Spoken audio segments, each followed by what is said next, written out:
especially sound more mixed better with the vocal sound. Good. I like it. Sophisticated. Yeah. Joseph. Steve Harris. Hi, Steve. Me too. This is kind of part of a special feature we run, I guess, a couple months from now in the magazine.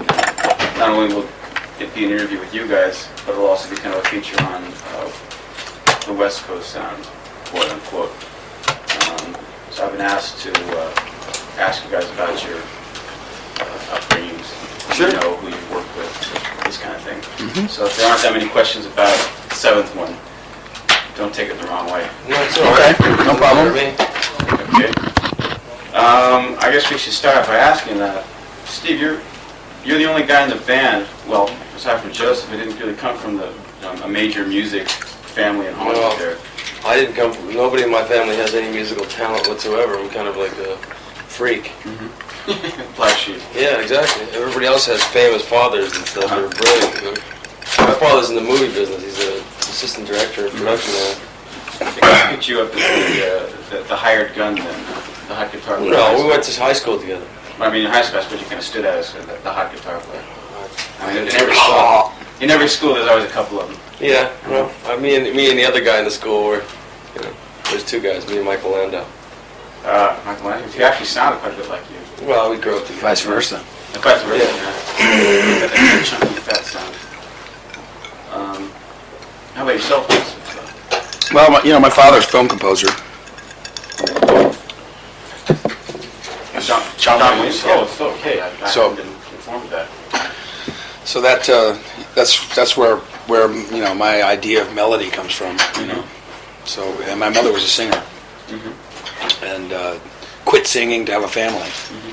So that's kind of where I got the idea from. I think I knew all these guys when I was a kid too. You know, my brother. Right? Yeah, my brother used to hang out with Luke, and when Yeah, me and Landau and your brother had a band Really? Right. in high school, John Pierce. all in the family. All the Yeah, family, very you know. incestuous. Yeah, sisters, yeah. When you No, really incestuous. Though. Yeah, right, actually, punch each other's brains out. Wrong. When you hear the term West Coast sound, what comes to mind? Beach Boys. Beach Boys, okay. You know, a lot of people that supposedly started the West Coast sound aren't from the West Coast. The Eagles are from Texas. James Taylor's from New York. Linda Ronstadt's from Phoenix or Tucson or something like that. So, I mean, that sort of like mellow California sound isn't in reality a real California sound. You know? I mean, I was born and raised there. And Yeah, so was I. You know, and to me, it's always been beach music. You know what I mean? Yeah, I mean, that's, you know, all that Rolling for Sure stuff, you know, that Valley Girl stuff, that's not the Valley, that was Santa Monica when I was growing up. Yeah. We used to make fun of the people, the surfers in Santa Monica that turned into the Valley, you know? Well, things, I mean, there's so many different facets to that whole area. You've got East LA, I mean, nobody thinks of Los Lobos surfers and the LA sound, but All right. Very much is, though. very much is. X is LA sound. Yeah. Well, And now, of course, I mean, most of the bands from LA have, 5 shades of hair and now it's all heavy metal, you know? Which is like you could pretty much take any one of them out of and put them in another band and nobody would know the difference. They all pretty much look and sound the same. Which, you know, but the good ones stand out. But there's just a lot of imitations. In your case, you've worked mainly with people from that area, though, if I'm not mistaken. Most of the What? sessions you've done. Well, yeah, I played on hundreds of records. Yeah. I mean, the major ones have all been with people from. Yeah, well, either that or they come to LA. They come to LA. Yeah.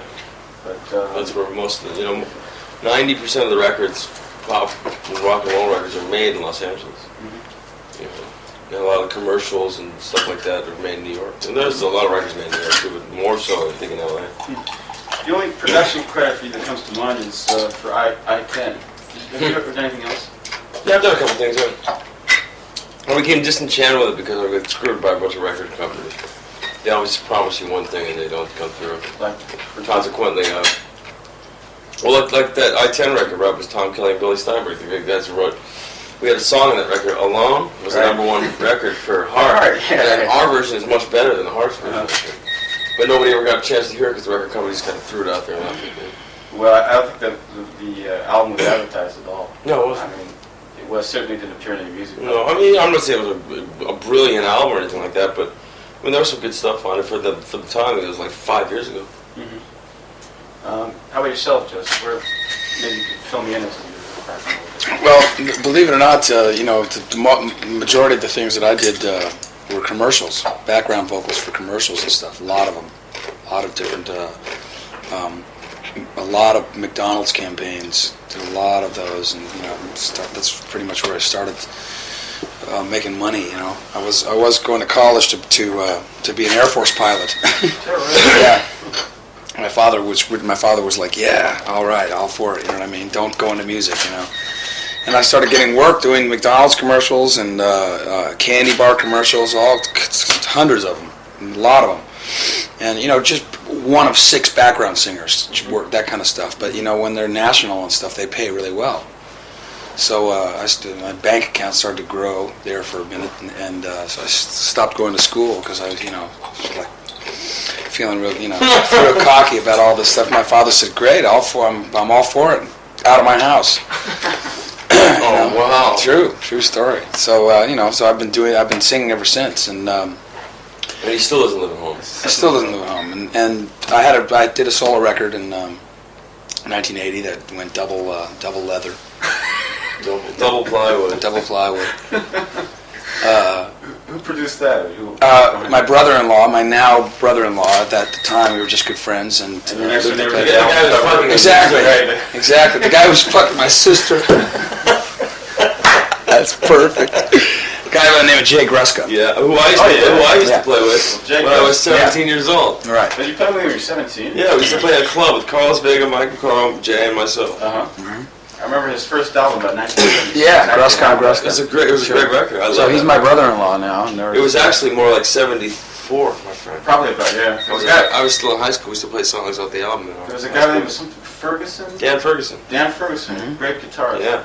I don't know why the guy didn't get more, didn't come into the spotlight more. But So anyway, Jay produced the album and co-wrote a lot of the tunes on the album. Steve Lukather played on one of those cuts. From there, I went to Vegas for about a year and worked in a variety type show in one of the main rooms at the Dunes. Hello Hollywood, hello. Well, yeah, it was more like a broad, like it was more of like a tailored for Vegas Broadway type thing. You know what I'm saying? It was called Dream Street, and it was all fresh, young, unknown singers and dancers hanging around a street corner, old brownstone building type thing, dreaming about, being stars and imitating their favorite stars. So I got into doing impressions. So that lasted for a little while, and then came back to Los Angeles and did a few background vocals for different artists, mostly through Jay, through Gruska. He got me a lot of that work. And here I am now. What was your father so opposed to you joining the business? Well, he doesn't really hold with the fact that you can have major success in the rock and roll field. He just doesn't see it. He doesn't hear it. You know what I mean? It's like it's an easy way out or something like that to him. You know what I mean? And he's if you're gonna be involved in music and everything, he's more interested in the people who really work hard and study for years and all that kind of stuff. You know what I mean? And who don't make any money. And don't make any money, right? Really. How many Juilliard graduates are there? Exactly. Do you want fries with that? Exactly. Juilliard graduates. You can tell your father about that. Mm-hmm. How long have you been in the band now then? Almost 2.5 years. 2.5 years. 2.5 years, yeah. I thought it was longer. No, it's been 2.5 years. It'll be 3 years in the end of this year. Excuse my ignorance, but in the bio here, you merited 2 lines. Joe Williams is in the band now, and it's sounding great. Oh, right on. So that's why I've been kept in the dark here. What was the first pro session you did, Steve? The first session you made money on? The first record I ever played on? Yeah, I guess so. It was a record in 1977 by the name of a guy named, what's his name? Terrence Boylan. Terrence Boylan. Yeah, John Boylan's brother, the guy who produced Boston's first album. Uh-huh. Yeah.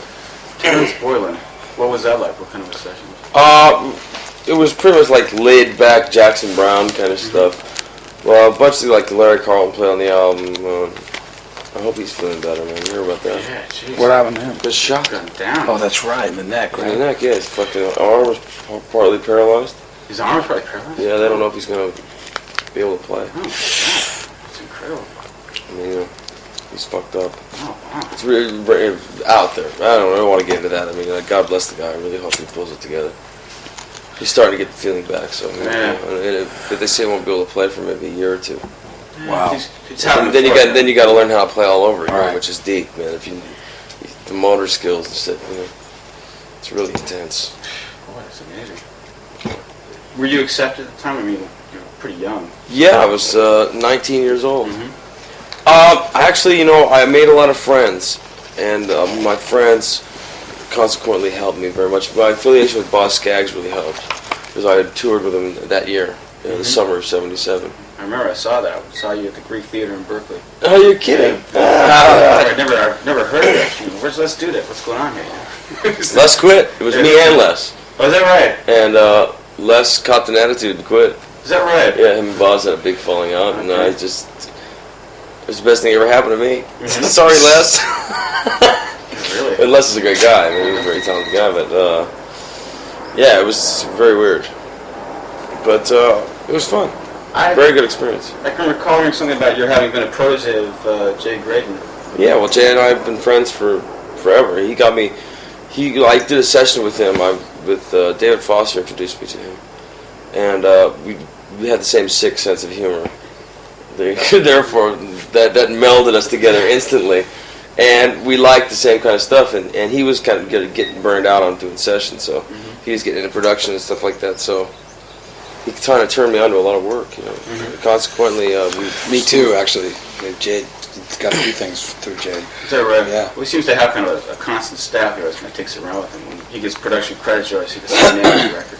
Yeah. He introduced me to a guy by the name of Jeremy Lubbock, who's a great arranger, orchestrator, and everything. And Jeremy sort of for about 6 months there took me under his wing, and I was like his vocalist for his demos, for songs that didn't really get covered and stuff. But that was like a heavy education in sight singing and stuff like that. You know what I mean? What kind of things I don't understand? Songs Well- you submitted and you... No, yeah, he had like a catalog of about 50 tunes that he had written and never were recorded or never covered and everything. A lot of them were sort of what we would kind of call old fashioned or whatever.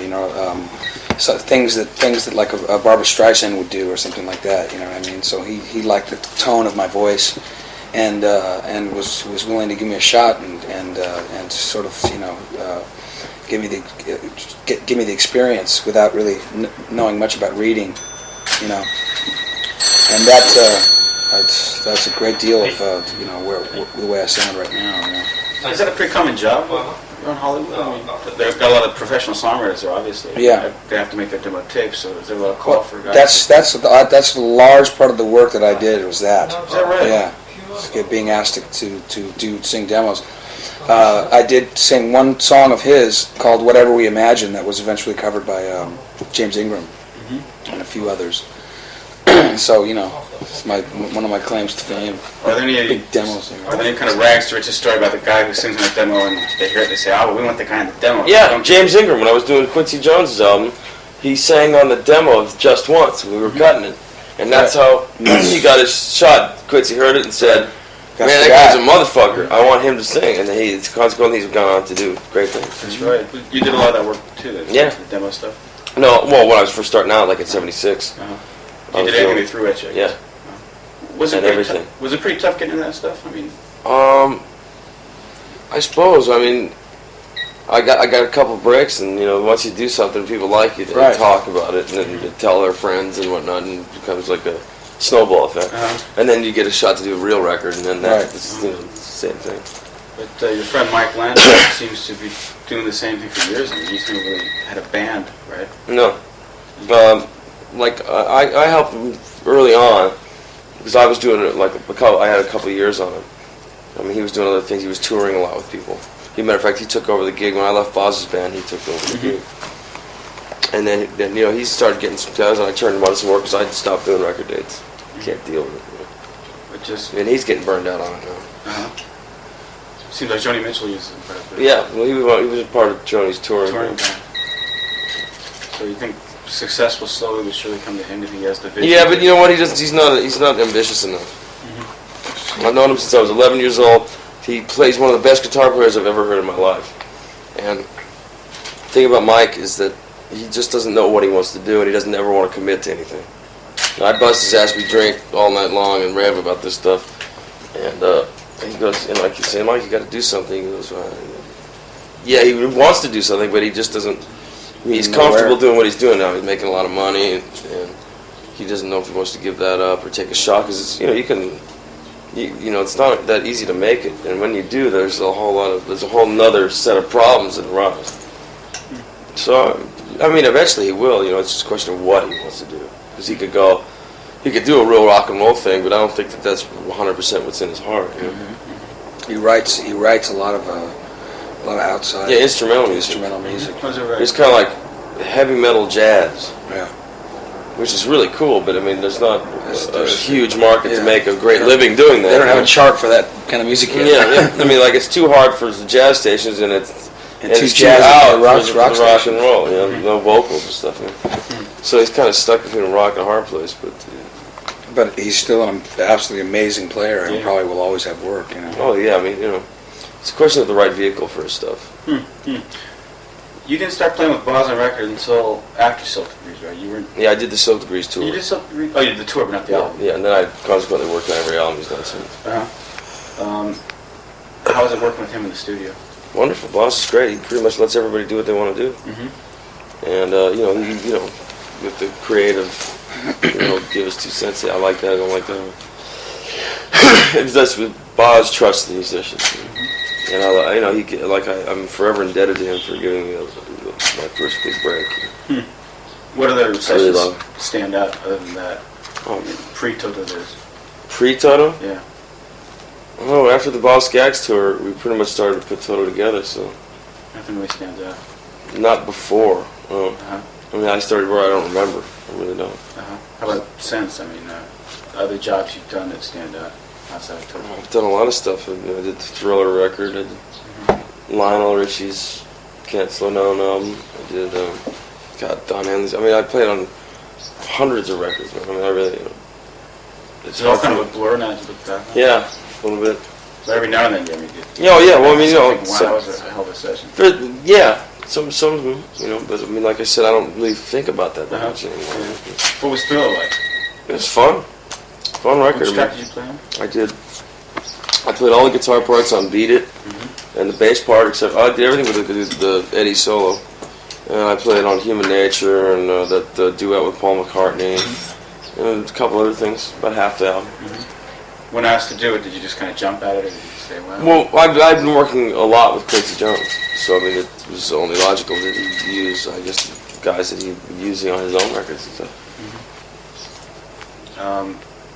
How about you, Joe? I mean, thinking back on what you've done, the actual amount of work that's been committed to vinyl.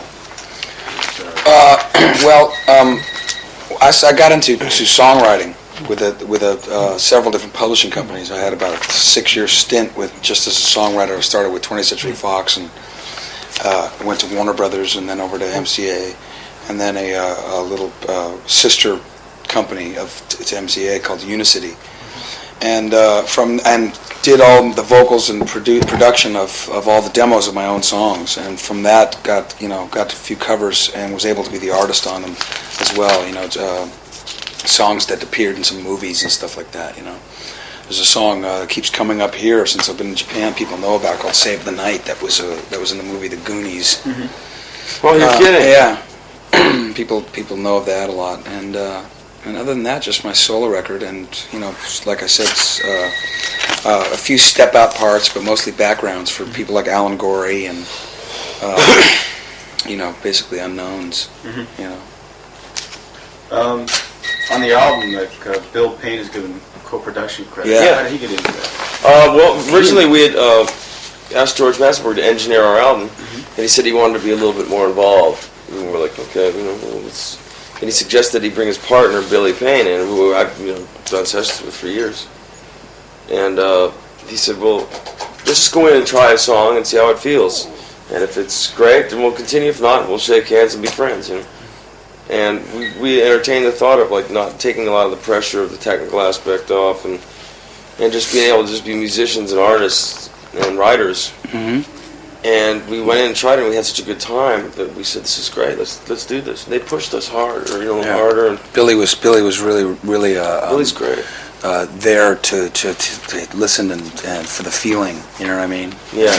And when there was when the band would normally say, no, let's do 20 more takes and really get it perfect, you know what I mean? He was the guy to say, I'm telling you guys, you have it. You know what exactly. I mean? And on the other hand, you don't have it, you go in and do a few more, that kind of thing. And George is just absolute master of the process of recording. Also, this album was digital, which was the first for Toto, and George is like, just about invented everything that there is, digitally. Well, you see. We joked around with him about that, but it was a good team. It was a really good team. Had a lot of fun. How did his name come up originally, George Massenburg? Oh, well, he was when we were mixing the Fahrenheit album, he was working on an album down the hall in the complex, which is his studio now. And just thinking, as far as my recollection goes, I just remember seeing him and meeting him during that period of mixing, and his name just came up as one of like maybe five different choices, and it just seemed to be kind of a logical, smart thing to do, because he had the facility, which made things easier, and was willing to talk to us about it. Had you been familiar with Bill Payne's stuff? Yeah, of course. Little Huge Feet, Feet. Really? Huge Feet fan. Yeah? They're doing a new album. That's right, yeah, I heard they're getting together. It's really good, too. It's stuff's great. I can't imagine them performing that Little George, though. Well, they have a guy, Craig Fuller, who sounds just unbelievable. like Yeah. Yeah. And the band is better than ever. Uh-huh. Really, really strong. Freddie Tackett's playing guitar with them now, Uh-huh. along with Paul. Uh-huh. And it's bitch, man. Funky and groove and new tunes are happening. You like it. George and Billy are doing the album right now? Is that right? There's also Linda Ronstadt's credited. Yeah. How did She was working down the hall on Producing David Lindley. David Lindley's record. Uh-huh. So we got both of them to come down. And she heard our record. She really liked it a lot. And she wanted to sing on it. Wait, you work in the same studio and she just happens to hear it, like walking by? Yeah. Yeah, well, I've known her for a while. She's real close with George and stuff, Yeah. so she would come down and visit, all the time, and heard some cuts on the album and really liked it, and she actually wanted to sing on some stuff, so we were like, hey, you pick the one you want to do, And then subsequently David Lindley as well on the solo section of Stay Away, which I think was your doing. Yeah. He's such a great slide player, I dick around with him, but it's not something I'm really into, and he's like one of the best that there is. He lap steel, And I've always, I've known the guy for years, but we never played together. You know what I mean? So it was just like, we set up in a room face to face, the amps in this big, huge studio, and we just like pretty much did it in one or two takes, And just roasted through it, and everybody's partying in the studio and stuff like that. It was really cool. One of my more fonder memories of like some energetic vibe happening, It's less tedious than some of the other record making process, more fun. He also has a great sense of humor, which is sort of like along the lines Mr. Puffy, along the lines of the humor in this band. Oh yeah, sick, warped humor. Yes, yeah, exactly. You seem like you're so versatile. You could basically play with any other guitar player. Have you ever had any problems? No. Matching styles? Never. No, I really enjoy playing with other people. Because I'm a big fan. I'm a music fan. I listen to everybody's stuff. From jazz to heavy metal. I can remember, I always appreciated your playing, but when you did the thing with George Benson, oh yeah, I think you got a Grammy. Did you get a Grammy? Yeah. Yeah, I can remember being incredibly impressed because I think you did the guitar parts and he just did the singing, right?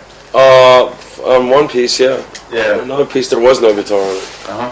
But I remember listening to the record at the time, thinking, geez, this guy plays like this too. Really gets around. Well, thank you. I appreciate that. I'm just like I grew up listening to lots of different kind of music, so Which makes him a well-rounded player. well-rounded player. But still, you got to get out of that rock thing. That's right, Joe. Have you done many other sessions like that, R&B, Oh, tons of R&B. other than Tons. Michael Jackson? George I mean, primarily I was doing a lot of black records. Randy Crawford. I mean, now you could. I can't remember that. See, when you leave, I'll think of all of it. Exactly. Stop me at the elevator.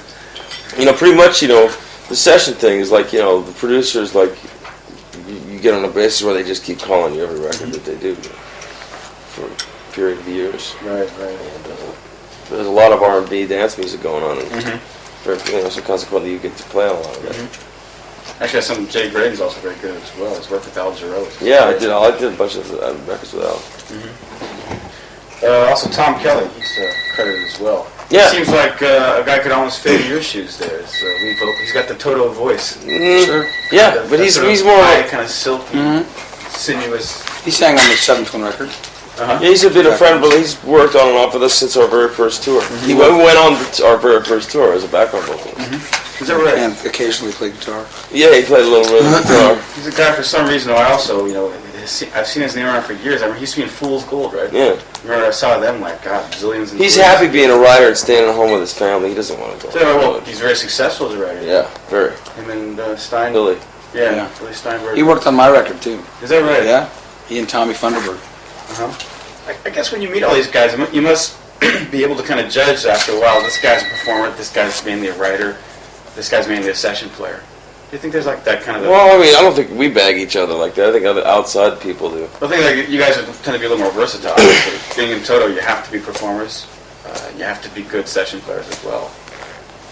It's pretty much true. Yeah, I guess. Being in Toto, a lot of the songwriting responsibilities. Songwriting is pretty much in the band and everything. Yeah. You got to take it to the. Well, in LA, it's very like incestuous. Everybody knows everybody. Yeah. And everybody's friends. Everybody, even the most unlikely people, like my father and yeah, right, and Luke. Yeah, right. Penis. Yeah, exactly. Yelling penis outside the We do imitations of my father talking like this all the time. When I was 15 years old, Steve and Mike Landau and my brother drove by my father's window at 2 in the morning and yelled penis at the top of their lungs. And my father stuck his head out the window and said, "Why don't you boys go to a bar?" Why did you yell penis? Oh, it's a joke. Well, Probably because my brother told him to. Yeah. You LA boys. Exactly. Really. Are there any people that come to mind who haven't been getting their share of the attention you've known for years? Who are really brilliant performers, just for some reason, by fluke of luck? One guy who's getting the attention he deserves now, in my opinion, is Jason Scheff, who's a real close friend of mine and is now the lead singer of Chicago. Right. Yeah, Jason's how we found out about. I knew Joe, but we didn't think about it. Jason sort of brought it up. sent a tape over to Jeff's studio when he had that. He's been kicking around for years too. Oh yeah, he's been around for a long time, and he's a monster. He really is. Great bass player, great writer. He's got some songs he wrote on the new Boss Skaggs album. Is that right? Did you write that song with Caldwell? Yeah, exactly. That's the first single. Right. Were you guys both involved in the latest Boss album? Well, I did some backgrounds, and Steve, I don't know did you write some of the stuff with Dave? But they never got used. They used that album 3 times already. Yeah. And I played on some of the stuff, and then I wrote a couple tunes, but they ended up getting canned at the last minute, and then I redid the album again. It's like, I hate that. Why do you suppose that happened? This is the business we've chosen. Yeah. You said it with certain reverence. Yeah, it's with my father's Flushing accent. No. Joe, this rock and roll thing's got to stop. It's Tom Sawyer thing. It's Tom Sawyer. Have you heard the finished product yet? No. Not that interested? No, I am. I'm just haven't been had so a chance to busy. get a It's tape, not out. Who do you want to work with if you haven't had a chance to? I'd love to do something with Donald Fagen and Walter Becker. Are they working together though? Yeah, they It's just Fagan alone. No, they're starting to work together. I mean, Fagan did a track for Bright Lights, Big City. Yeah, he scored the film. Was that right? Yeah. And Phil Collins, Peter Gabriel, people like the Steve Winwood. Those are people I really admire. They have already, but I'd kill to work with Paul McCartney. Yeah, Is that right? Yeah. Yeah, I guess for the very outset, you guys were always like fans of real mainstream pop. Yeah. Oh yeah. Grew up the Beatles, Beatles. Beatle babies. But I mean, a lot of people involved with pop music, they say, well, who do you listen to? I never listen to Fagan. I listen to Haydn and Bach in my office. They're lying. They're lying. I think so. All these cats like the neoclassical fusion, Well, I mean, even Speed guys in metal the mainstream will say that too, So, Right. Well, then most of the time they're full of shit. Because how can you be in rock and roll and not have dug the Beatles and the Stones? Exactly. You know what I mean? That's ridiculous. I could see being into the Beatles and digging, classical music. Yeah, I mean, you could dig both, but I mean, everybody's, I never listened to that shit. Exactly. Come on, man. Yeah. How can you not have heard it, I was a big Zeppelin fan. Oh, yeah, big Zeppelin fan. What about all Bad this- Clapton. What about all this stuff happening in LA now, the LA metal bands? What do you think that's? Most of it's rubbish. It doesn't kill So- me. I mean, there's some good ones that stick out, but for the most part, everybody looks and sounds exactly the same. Same chord changes. Everybody's trying to be the fastest guitar player, dude, Yeah. and have the greatest looking hair and stuff. I'm being pompous though by saying. Well, we all know you're the greatest guitar player and have the greatest looking hair. Yeah, right. No, I really am not neither. But Yeah. Well, I mean, is anybody? But I mean, as far as stylistically, more Yeah. important, more than they look. But Is anybody any good though? I certainly have. there's a really good player. The group Dawkins has a great guitar player. George Lynch is excellent. Everybody says good things about him. And I was hanging out with some of those guys last night. And see, there's a lot of really good guitar players that surround the rest of the band. Is like, I'm not saying Dawkins, but because they're a good band, but. A lot of they focus on getting a singer that's a pretty boy looks, and a really hot guitar player, and the rest of it really doesn't matter. It could and Bad songs. yeah, pretty much Sloppy. stock. Yeah. More than bad, it's just the same. Uh-huh.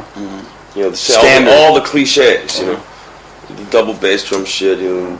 It's kind of people trying to do a bad impression of Van Halen. But.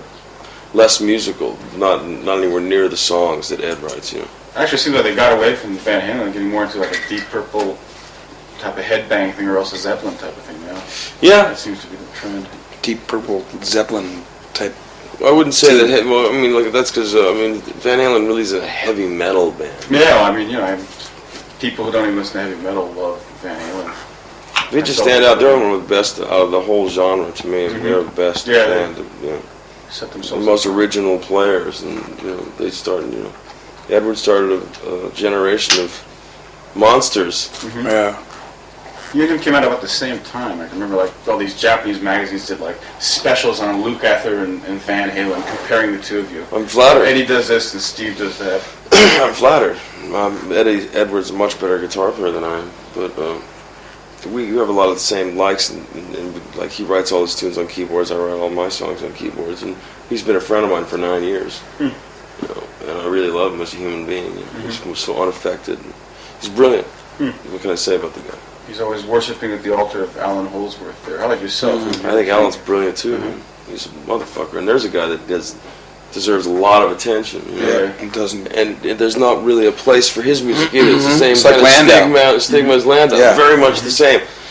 Very much the Yeah, same. Landau loves him too. Yeah. Landau's just God, What's happening right now for you guys? I mean, what do you like now? I mean, I suppose it's still about this wide. It's hard to kind of list right now, but Well, we're trying to just focus on what we're doing right now. I'm a big Level 42 fan right now. is that right? Yeah, Well, I really too. dig I dig their vocal sound that they have there, and I love their songs. Love their It's songs. amazing the way the guy can play bass and sing at the same time like that. Right, That's which a I special don't talent. know. I don't know if that's possible. Yeah, kind of defies physical. Yeah, laws but there. it's great. It's a great sound and great songs. I love the combination of the way his voice sounds with the other guys, sort of strict falsetto. scene. You know what I mean? But Right. mainly the songs. They're really conscious of melody, which is my big thing. And that's that's who I'm digging on right now. You know. Any favorites around the Lukather home these days? What was I listening to? Yeah, right now I've primarily just been listening to the radio. I mean, at home, Flipping around in the car there, huh? yeah, I'm like one of these Rick guys. Astley. Yeah, no.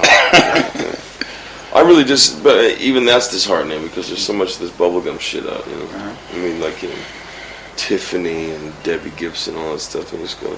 It's really pretty much like the late 60s where they had, like, there was either real hard rock and roll or real 1910 bubblegum. Fruit Gum Company. Yeah, exactly, Boogie Oogie, or what is it? Yummy, yummy, yummy, I got love in my tummy. Exactly. What was that song about? It's spawned today's Exactly. Gooey, gooey, gooey. Gooey, Like, can I chuck on your fuckwad?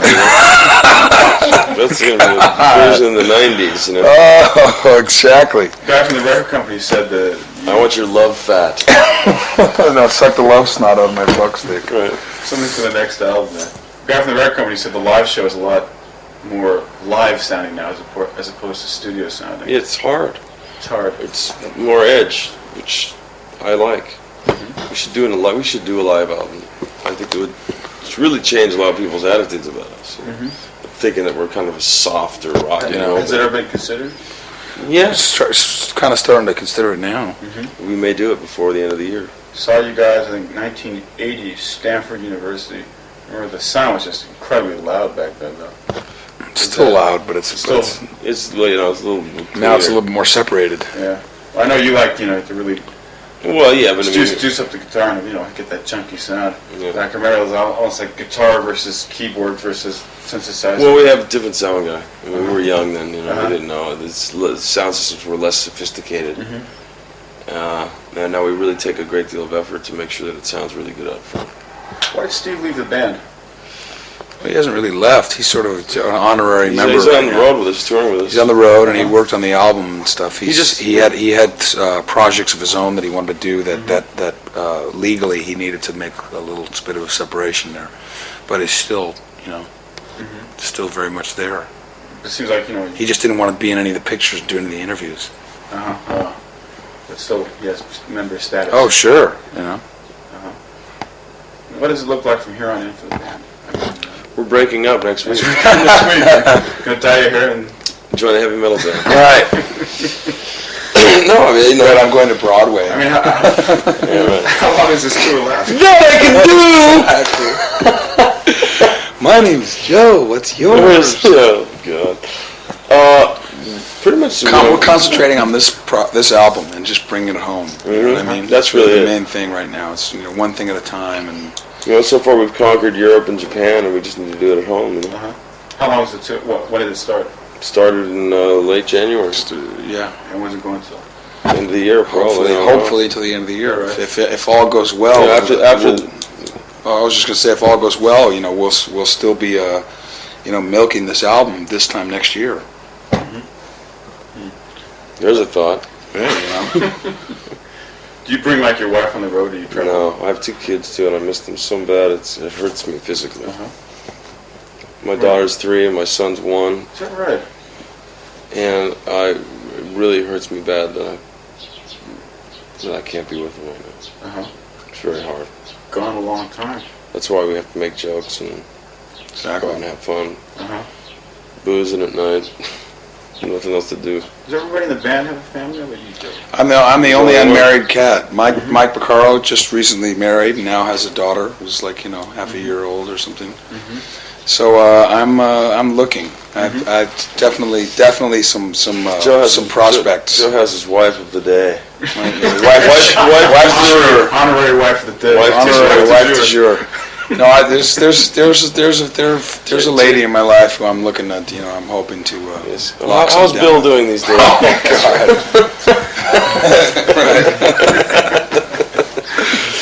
Bill. Stan. No, last night at the club was like Chad and Dale. Dale.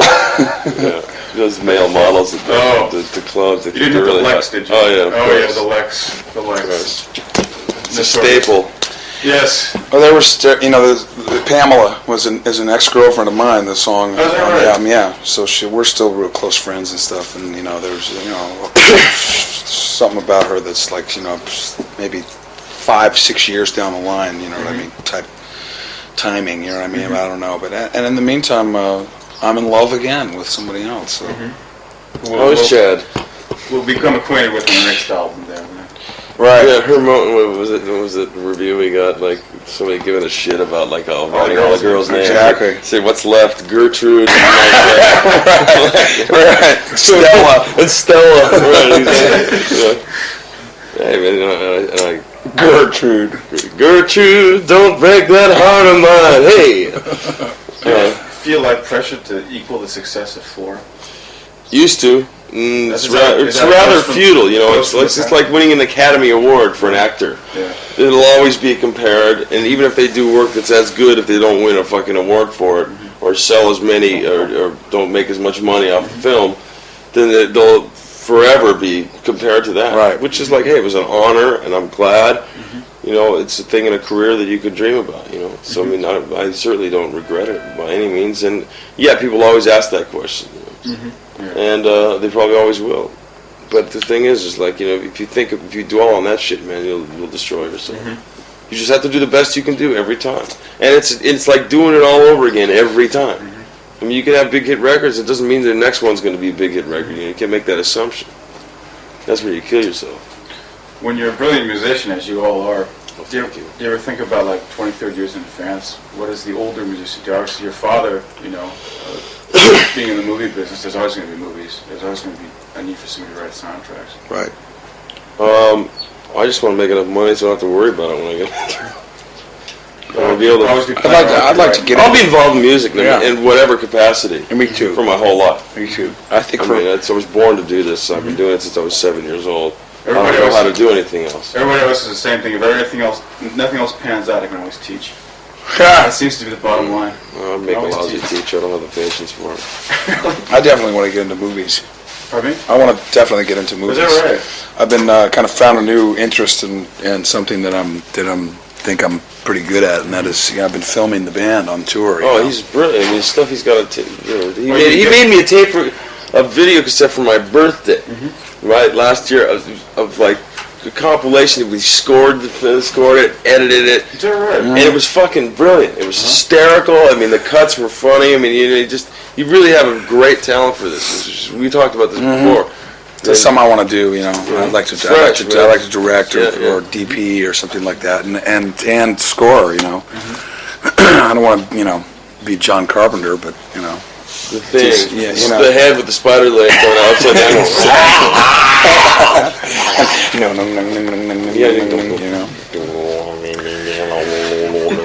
Exactly.